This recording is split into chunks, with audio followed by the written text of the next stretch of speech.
Hello. Put it that way. Hello. It's Logan. I don't really have a good intro for the channel. I should create one at some point in time. But anyways, just to get into this video, I'm not even sure if this is gonna make it to a video. I love Ravel. Let's talk about it this way. I've kind of loved Ravel from the beginning. The first time I heard Gaspard de la Nuit, I never felt truly ready to play one of his pieces of music before. And I mean, I know that there's easier ones, but like I've always been less drawn to those. And not to say that something like Pavane for a Dead Princess, which is still very challenging, by the way, isn't a good piece of music. But it's more that I have kind of been into more of the advanced side of his piano repertoire, which is kind of where a lot of his repertoire sits. And I am trying to learn my first Ravel piece. The piece that I chose, it was between two. And I chose Jeux. It was between Sonatine and Jeux, or Sonatine, as it's actually pronounced, and Jeux. And I want to walk you through maybe what it's like for me to learn something new. And I'm in the first few days of looking at this music. And it's been a challenge for me, and it's kind of a big enough challenge where it's almost a little bit like confusing enough to make me want to put it off a little bit. Even though I know I can play it, but I will say this from the outset, is that my sight reading is not the best. And then when it comes to this music that has a lot of accidentals and things like that, it gets even harder for me. But I just want to walk you through what this process is going to be like to me, what I'm going to walk away with from this,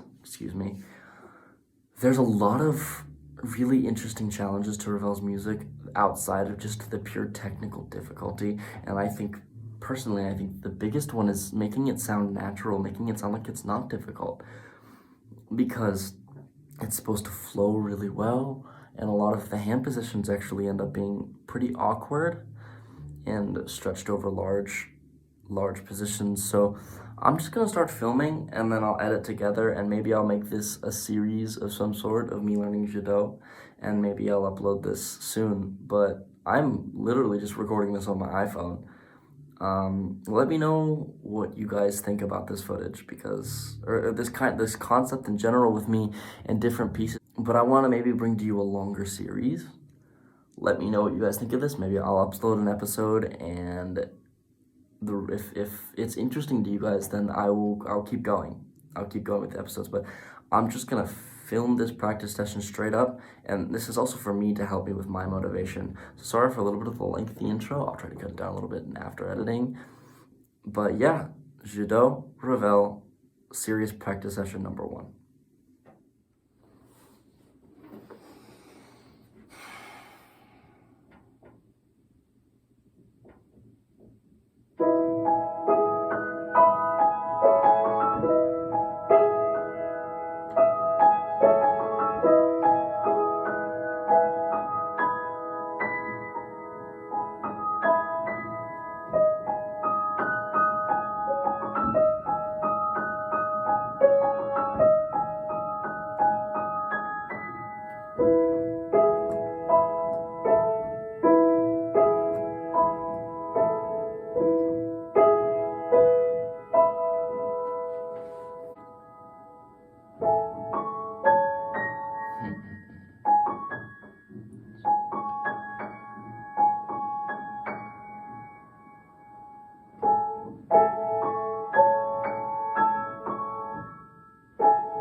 So I am like a little bit into my first practice session with the Ravel. Not first practice session, I've looked at it and toyed around with it before with Jeux.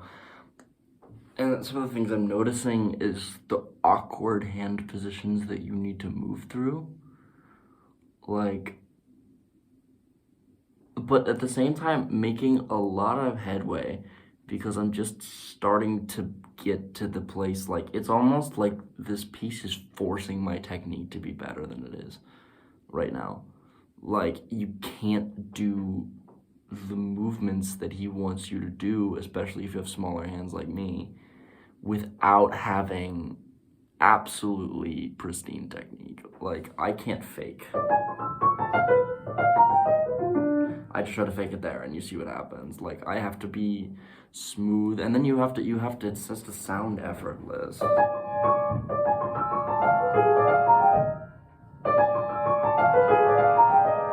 Yeah, like,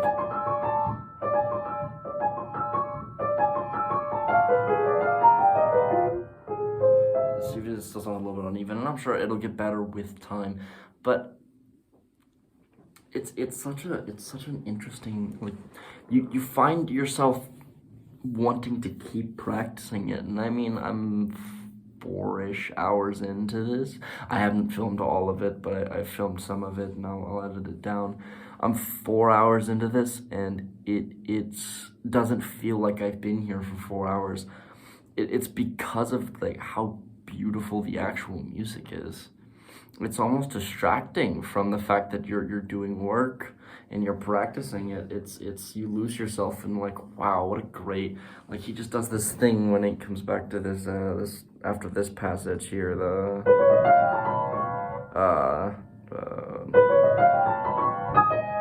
where it's just, and you hear that low register come in, and it's all really, it's actually really nice. I'll film a little bit more now, and then I'll close my thoughts on the video. And I think this is going to be a series because it's been really nice to watch myself play a little bit, and it's kind of something that I should be doing more, is videoing myself while playing, because it helps me look for what my wrist is doing and my arms are doing and how relaxed my shoulders are and things that I'm looking at, and the fact that I know I need better posture at sometimes, but yeah. Let's get back to practicing, huh?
to shut off some of the lights in the music building, which they got quite dark. Look at this.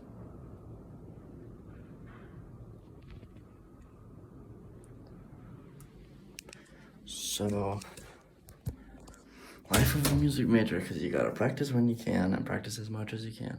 Always remember, practice. Practice makes perfect. Practice is important. I should practice more, probably. So guys, I think that's me turned in, at least for tonight. I will try to do, my focus is pretty low right now, but to give you just some sort of capstone of the video, or cap off of the video, I will try to give you a performance of what I have right now. It's slow and sloppy, but it's a start. So yeah, thanks for tuning in.